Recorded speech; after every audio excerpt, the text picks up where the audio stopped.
میرے دوست کی نماز کبھی کبھی 1-2 رکعت چھوٹ جاتی ہے اور اس کا دھیان بھٹک جانے کی وجہ سے وہ بھول جاتا ہے کہ کتنی رکعت چھوٹی ہے تو وہ نماز کس طرح مکمل کرے۔ 2 طرح کے لوگ ہوتے، ایک وہ ہوتے ہیں جن کو شک کی عادت نہیں ہوتی، اتفاق سے ایسا ہو گیا کہ اب اس کو یاد نہیں ہے کہ 1 رکعت چھوٹی ہے یا 2 رکعت چھوٹی، یا اکیلے ہی نماز پڑھ رہا اور اس کو دھیان بھٹک جانے کی وجہ سے یاد نہیں رہا کہ اس نے کتنی رکعت پڑھی ہے اور کتنی باقی۔ تو یہ آدمی 2 طرح کے ہوتے، ایک تو وہ ہوتا ہے جس کو کبھی ایسا ہوتا نہیں، اتفاقاً ایسا ہو گیا، تو بہتر یہ ہے کہ وہ نماز توڑ دے پھر شروع سے نماز پڑھے۔ اور اگر وہ شخص ایسا ہے کہ اس سے بھول ہوتی رہتی ہے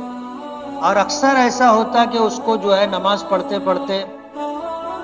کتنی رکعت ہوئی اس کو یاد نہیں رہتا، تو اس کے لیے یہ حکم ہے کہ وہ غور کرے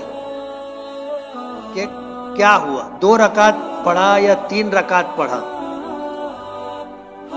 جیسے 4 رکعت والی نماز تھی، اب وہ بھول گیا، اب غور کرنے لگا تو اس کو یاد آیا کہ یار میں نے 2 پڑھی ہے، 2 باقی،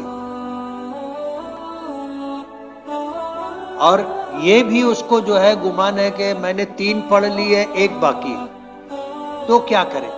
تو فرمایا کہ کم والے کو مان لے، یعنی 2 رکعت میں پڑھا ہوں، 2 باقی ہے،